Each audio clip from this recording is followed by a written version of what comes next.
Hello students, स्वागत है आपका हमारे यूट्यूब चैनल DHS एजुकेशन में।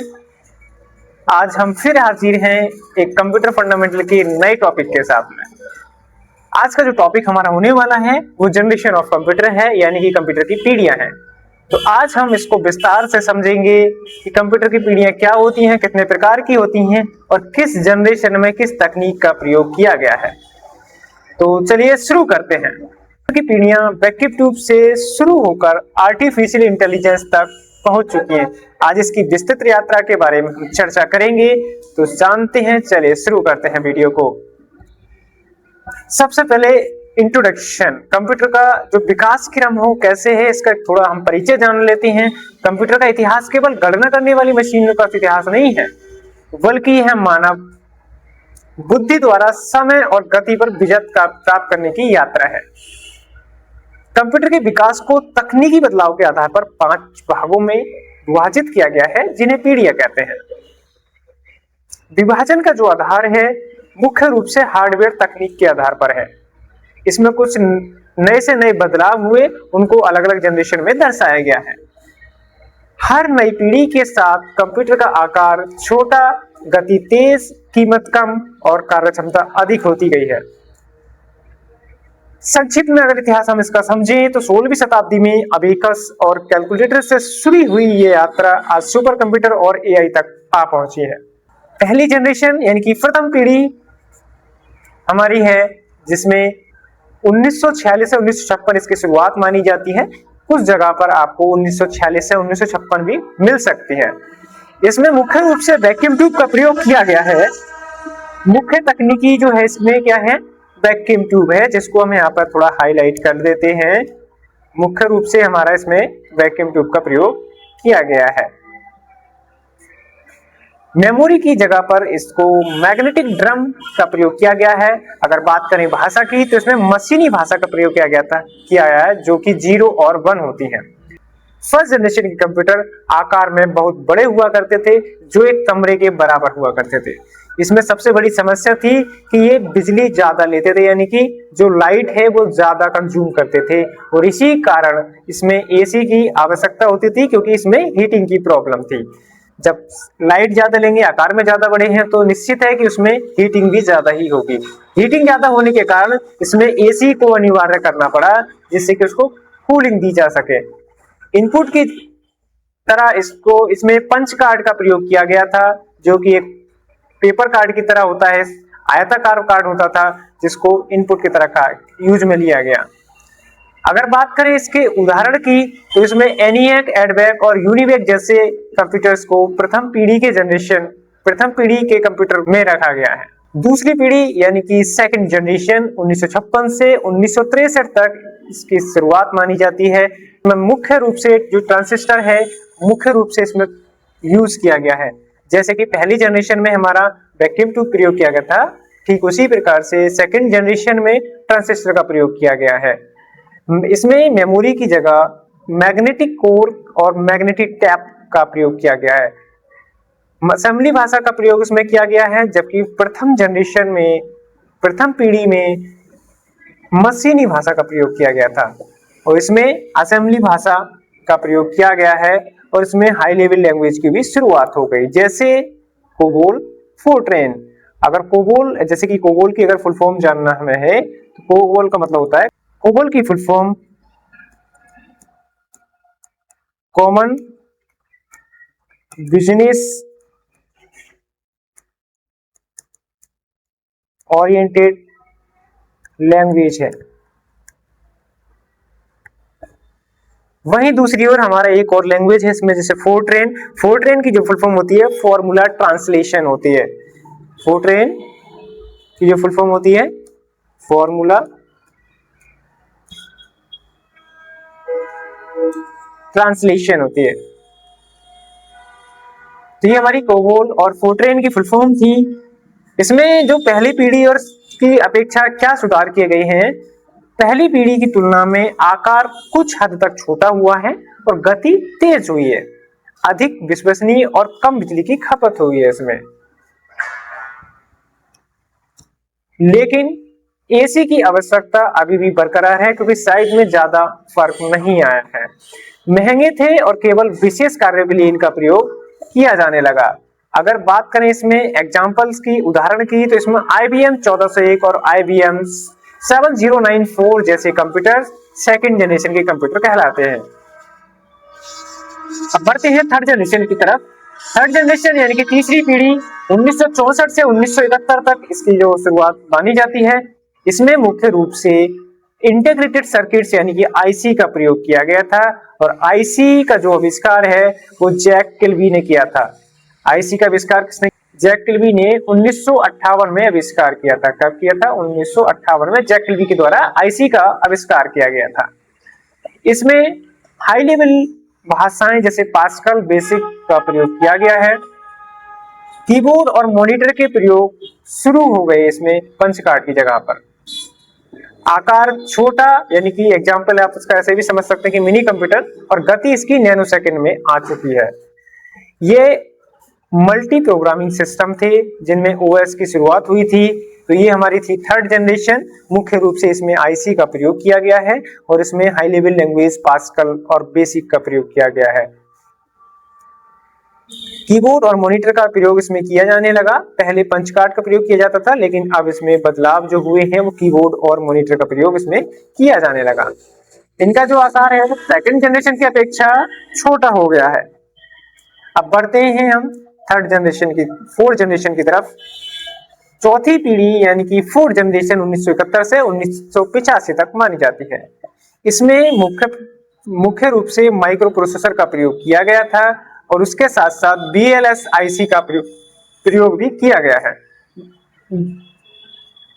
VLSI से मतलब होता है very large scale integrated circuits. इसी में पर्सनल कंप्यूटर का आविष्कार हुआ यानी कि जन्म हुआ।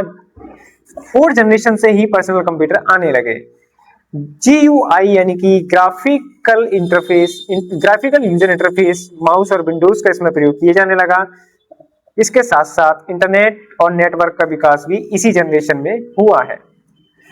इनके जो आकार हैं वो कुछ बहुत छोटे हो चुके थे और ये पोर्टेबल थे, जिनको एक स्थान से दूसरे स्थान तक ले जाया जा सकता है उठा के।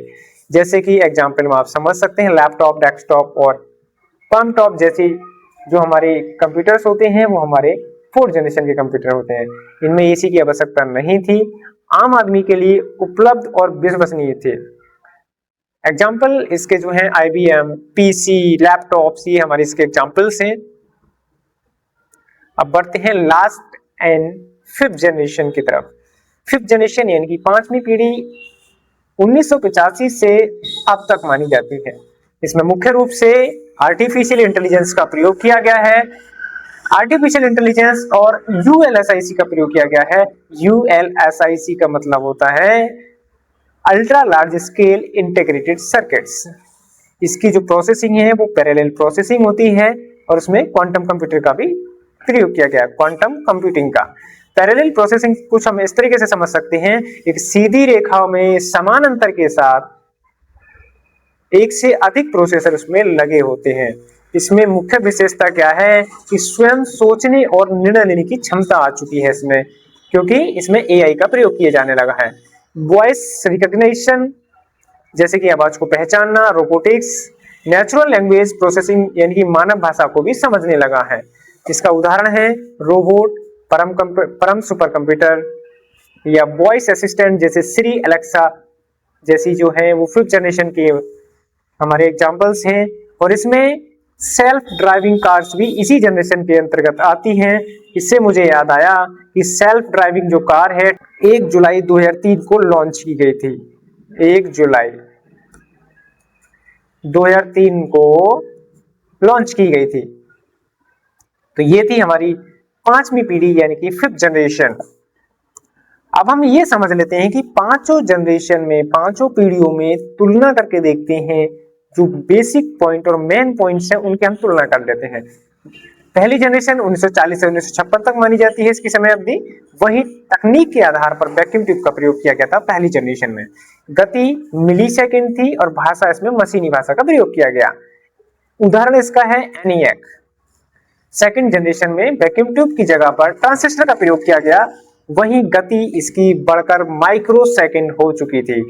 भाषा इसमें असेंबली और कोबोल का प्रयोग किया गया है। एग्जाम्पल्स हैं इसके IBM 1401। थर्ड जनरेशन 1964 से 1971 तक मानी गई। तकनीकी इसमें IC का प्रयोग किया गया और इसकी जो गति थी वो नैनो सेकंड में हो चुकी थी। भाषा इसमें बेसिक, पास्कल और एग्जाम्पल इसके IBM 360 है। चौथी जनरेशन यानी कि फोर्थ जनरेशन 1971 से अब तक मानी जाती है, प्रेजेंट तक मानी जाती है। इसमें VLSIC का प्रयोग किया गया। इसके साथ साथ माइक्रो प्रोसेसर का प्रयोग भी फोर्थ जनरेशन में किया गया है। ये भी स्टूडेंट्स आपको याद रखना है। गति इसकी पिको सेकंड में हो गई है और इसमें जो भाषा है वो C++ और जावा जैसी भाषाओं का इसमें प्रयोग किया जाने लगा। एग्जाम्पल्स इसके IBM PC, ये फोर्थ जनरेशन के एग्जाम्पल्स है। PC से मतलब पर्सनल कंप्यूटर होता है, लैपटॉप भी आप कह सकते हैं। अब लास्ट है हमारी फिफ्थ जनरेशन यानी कि पांचवी पीढ़ी, जिसकी जो समय अवधि है वो फ्यूचर में मानी जाती है और अब चल भी रही है। इसमें मुख्य रूप से AI और ULSI का प्रयोग किया गया है। इसकी जो गति है अत्यधिक तीव्र हो चुकी है, मानव भाषा को समझने लगी है, जिसको हम NLP कहते हैं। उदाहरण इसमें है रोबोटिक्स। रोबोटिक्स इसका सही एग्जाम्पल है फिफ्थ जनरेशन का। तो ये हमने कुछ कंपेयर की पांचों जनरेशन में, पांचों पीढ़ियों की कंपैरिजन आप देख सकते हैं। अब बात आती है कि इस जनरेशन से हमारे क्वेश्चन कैसे बन सकते हैं। अगर बात करें शॉर्ट आंसर्स की तो कुछ इस तरीके से क्वेश्चन हमारे बन सकते हैं। IC यानी कि इंटीग्रेटेड सर्किट्स का आविष्कार किसने और किस पीढ़ी में उपयोग हुआ। तो IC का आविष्कार किसने किया था हम आपको बता चुके हैं। कौन सी जनरेशन में इसका प्रयोग हुआ, थर्ड जनरेशन में हुआ। सेकंड क्वेश्चन कुछ इस तरीके से बन सकता है, पहली पीढ़ी के कंप्यूटर में इनपुट और आउटपुट के लिए किस डिवाइस का प्रयोग होता था। थर्ड क्वेश्चन हमारा बन सकता है, माइक्रो प्रोसेसर का प्रयोग किस पीढ़ी में किया गया। चौथा क्वेश्चन कुछ इस तरीके से बन सकता है, VLSI और ULSI का पूरा नाम लिखिए। पांचवा क्वेश्चन, पांचवी पीढ़ी की दो मुख्य विशेषताएं लिखिए। छठा क्वेश्चन हमारा कुछ इस तरीके से बन सकता है, AI का पूर्ण रूप क्या है, यह किस पीढ़ी से संबंधित है। तो ये हमारे शॉर्ट आंसर्स क्वेश्चन थे जो हमने अभी जाने। अगर बात करें लॉन्ग आंसर की तो हमारे क्वेश्चन कुछ इस तरीके से बन सकते हैं, वर्गीकरण और अंतर, यानी कि कंप्यूटर की विभिन्न पीढ़ियों का वर्गीकरण किस आधार पर किया गया, पहली और दूसरी पीढ़ी के बीच मुख्य तकनीकी अंतर स्पष्ट कीजिए। क्वेश्चन नंबर 2, क्रांतिकारी बदलाव इसमें क्या हुए, जैसे कि चौथी पीढ़ी ने कंप्यूटर को आम आदमी तक पहुंचाया, इस कथन की विवेचना कीजिए और माइक्रो प्रोसेसर की भूमिका समझाइए। तीसरा जो क्वेश्चन हमारा बन सकता है, भविष्य की तकनीकी यानी कि आर्टिफिशियल इंटेलिजेंस क्या है, पांचवी पीढ़ी के कंप्यूटर में इसका क्या महत्व है और इसके उदाहरण दीजिए। तो ये हमारे कुछ क्वेश्चंस थे, दीर्घ क्वेश्चन जिसको हम लॉन्ग आंसर्स के नाम से जानते हैं। हम समझ लेते हैं कि कंप्यूटर तकनीकी लगातार विकसित हो रही है। हम भारी मशीनों से शुरू होकर आज AI वाली मशीनों यानी कि आर्टिफिशियल इंटेलिजेंस तक पहुंच चुके हैं। भविष्य के कंप्यूटर न केवल गणना करेंगे बल्कि हमारे सहयोगी की तरह काम करेंगे, जो कि आज कर भी रहे हैं। आप देख सकते हैं ChatGPT और जेमिनी जैसे टूल के आ जाने से मानव जीवन में बहुत ज्यादा सुधार हुए हैं। जैसे अगर हमें कोई लेटर या कुछ लिखवाना हो तो हम खुद ना लिख के अपने ChatGPT या जेमिनी से लिखवा सकते हैं। तो आज की वीडियो में आज हमने समझा जनरेशन ऑफ कंप्यूटर। तो आज के लिए बस इतना ही। तो मिलते हैं किसी नए टॉपिक के साथ, किसी नई वीडियो में। धन्यवाद।